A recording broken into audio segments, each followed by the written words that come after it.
Okay mga kamats, mga kaibigan, welcome back to another content. Let's go. Teka lang, lagyan natin ng mga tunog-tunog. Okay. So, for today's video, pag-uusapan po natin itong si Professor Shelo Magno. Siya po ay isang UP professor ng economics and very vocal din siya sa mga nangyayari sa ating bansa. Now, kung kayo po ay gusto nyo ng good governance ng walang bias, please listen to Shelo Magno. Sa akin, wag. Kasi biased ako eh. Biased na talaga ako eh. Pero ganito po ang nangyari. Finailan niya ng kaso si Alan Troy Sasrogando Sasot. Hey, Alan!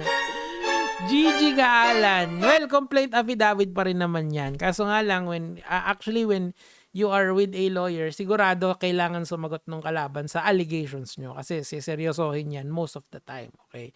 Um, siguro, ikukwento ko sa inyo step by step kung paano gumagana ang kasuhan dito sa Pilipinas. Okay? So, the first thing you have to do is you have to determine if the post is libelous or not. Okay? So, ngayon, kasi, nung isang araw kasi, nito lang kanina lang, actually, tinag ko si Professor Shelo, kasi binagbabasa ako ng mga post ni SAS and tinatry kong i-figure out kung ano ba dun yung libelous sa sinabi niya, or at least yung merong pwedeng may probable, kung kumbaga probable na libel siya. Okay, so paano nyo ba madidetermine kung ang isang post ay libelous? Okay, kasi pag sa isip natin, pag sinabing libel, paninirang puri agad. There is so much more sa libel. Number one is kailangan may apat na determining factors kasi yun eh. Teka, sulat tayo. Kunin natin yung ballpen natin para alam nyo, Nico David, di ka naman abogado. Bakit nag-ano ka niyan? The point is, if you are, kung nagpo-post ka dito sa social media, kailangan alam mo yung mga batas sa pagpo-post. Copyright infringement, cyber libel, yung mga ganyan. Okay, so when you say something is libelous, kailangan it has to be number one, be published. Okay, may publishing aspect dapat. Pub, number one. Ngayon, if the published material is online, magiging cyber libel siya. Now, if it's under cyber libel, yung libel, may extra degree of punishment yon. Kumbaga one level higher, okay? Number two, the person has to be identifiable. Okay? Ibig sabihin may pagkakakilanlan. Okay? Now, kunyari, ito, nandyan yung pangalan, Shelo Magno, nakatagpa. Di kilala na kung sino. Okay, so, pero, okay lang din na meron jurisprudence na lumabas. I forgot kung ano yung mismong GRR number niya. Pero, sinasabi doon na pwedeng na-identifiable pa rin if most people would recognize kung sino yung pinapatamaan mo. Okay? So miski i-blind item mo yan, pasok pa rin yan. Okay? Number 3, or may alias yan. Kunyari, alias ganito. Or hindi yung mismong pangalan. Halimbawa, ND, sinulat mo. 'Di ba? So, alam nyo na Nico David yun, di ba? Or tinawag mo, Kuya Alan. Si Alan naman talaga yon. And number 3 is what is the imputation na tinatawag? Imputation of a defect. Okay, defect. May sakit, ganyan. Kaya si Nicolas Torre, kung naalala nyo, may dinimanda siya na taga-vlogger ng Cebu kasi meron siyang inimpute siya ng defect. Ngayon, number 2 is vice. Ibig sabihin, bisyo. Kunyari, tinawag mong addict or sugarol o yung mga ganyan. And number 3, you said that gumagawa ito ng krimen. Okay, sinabi mo, etong tao na to, nagnanakaw to, yun. Another point na naman yun. And number 4 is, ano ba yung isa? Crime, tapos, number 4 is imputation of immorality. Kung sinasabi mo na immoral or hindi maganda yung ginagawa niya. So, yung imputation of something bad, ito medyo i-interpret to ng abogado mo eh. So, dito kasi pag binasa mo siya tapos hindi ka maalam sa libel, parang wala. Pero sumagot kasi dito si Prof. Shelo eh. So alam ko na on the right track ako. Mamaya na. And number 4 is their malice, is their actual malice. Now, if ang tao ay isang public figure, you have to prove malice.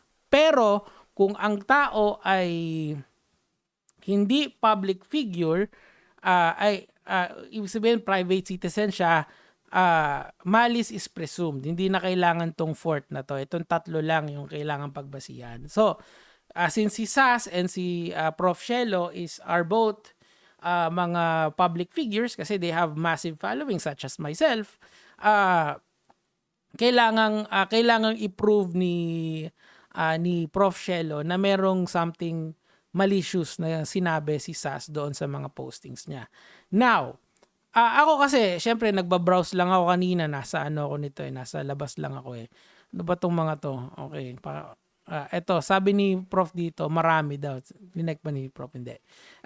Sabi niya marami, ha. So, isa lang to. Siguro, kinonfirm niya dito na isa. Bakit? Ano ba tong post na to? I-analyze natin na. So, isa lang yung i-analyze ko kasi isa lang naman yung nireactan niya. Bahala na kayong maghanap.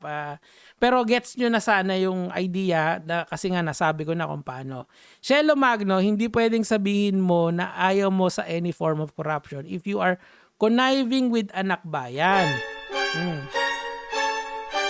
that didn't object to additional 17 billion. Agad! Meron ng imputation of corruption, 'di ba? Kasi nga corruption is a form of immorality o dun agad. Nahanap na natin yung number 3. Yung number 1, nakita na natin, Shelo Magno. Yung number 1, yung number 2, yung publication. Hindi, tama ba? Identifiability, number 2. Yung number 1 naman, may publication sa internet. Di cyber libel na yan kung tama yung analysis natin. Yung number 4, yung pinakamahirap na i-prove kasi si Prof. Shelo has to say that this was done in bad faith, okay?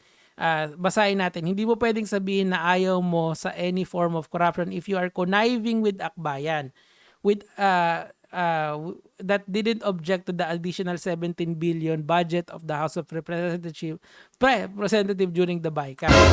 Okay, una muna, is it true na nagko-connive si Prof. Shelo sa akbayan? Kasi if I'm not mistaken, iba yung mga representative ng akbayan. Hindi naman siya Congressman Shelo. So akbayan kasi is a party list, 'di ba? Kung nanonood kayo ng party list serye ko sa One Pac Man and sa dun sa isa, you would understand na there are intricacies sa pagiging party list member. Kasabwat sila, period. Again, this is an allegation. It is not facts. Kailangan magpakita ka ng dokumento that this is indeed true. Diba? And you're silent about it. This is an allegation eh. These are not facts. Kasi nga, kailangan establish talaga na magkasabwat sila. Pero, against ka in any form of corruption, in my opinion, alam mo masakit dito kasi naalala ko si Prof. Shelo kasi at saka si Sas, nagkaroon sila ng interview together about sa confidential funds, about dun sa MOOE and all of this na mga sinasabi nila na hindi kaaya-ayang gawain ng isang politiko. But then again, bigla silang nag-away dito. And yun nga, hinulog na yung, let the axe fall, sabi nga nila kay Prof. Shelo. So again, dito pa lang malalaman mo na these are allegations, di ba? These are not facts, di ba? Kasi nga, how do you know that si Prof. Shelo is actually conniving with Akbayan if she is not even a member of Akbayan? Di ba? Factually incorrect yun kung dun mo lalagay. Unless, of course, you know for a fact na talagang nangyayari yan. And you are just reporting out of good faith. But then again, you have to prove that now in court. It's now your defense. Sinasabi mo lang, your defense mo na siya. Siguro, mas maganda to, Sas, kumuha ka ng magaling na abogado. Mukhang seryoso yung mga laban mo. I mean, it's Prof. Shelo. I wouldn't sleep on her. You are silent about it. Pero against ka any form of corruption, we. At never mong pinag-usapan yung bribery issue ni Martin Romualdez with Okada, which is established as fact by the Court of the United States. Well, that's her call. 'Di ba nga, it's her constitutional right to express herself in any form or way that is not illegal. So kung ayaw niya na pag-usapan yung Okada issue na yan, eh baka hindi kasi yun baka kasi hindi yun number one sa bucket list niya. Baka naman pwede, pinag-uusapan mo na, eh di i-push po. Oh, 'di ba? Kasi diyan ka diyan ka mahihiwagaan. Kasi nga, if I remember it correctly, sa DepEd kasi may bribery issue din sa DepEd mismo. I think isa yun sa articles of impeachment na mapapanood natin sa katapusan ng July. Teka pala. Charotism ka. Eloquent version ka ni Jam Magno. Hindi naman. Tangina. Si Shelo Magno is an accomplished economics professor na minsan nang naging economic advisor dito ng gobyerno ni Marcos. Okay. And meron silang difference of opinion, so umalis siya. Pero to say, Sas, na para siyang si Jam Magno, hindi naman DDSC. Ay, hindi. Mali. Kakampi na pala ng gobyerno si Jam Magno ngayon. Anyway, mga kamads, mga kaibigan, yun lang naman yung sa akin for today. I hope, Sas, good luck sa'yo. And kay Ma'am Shelo, please, do God's work dito sa ating bansa. Gaya mga lods.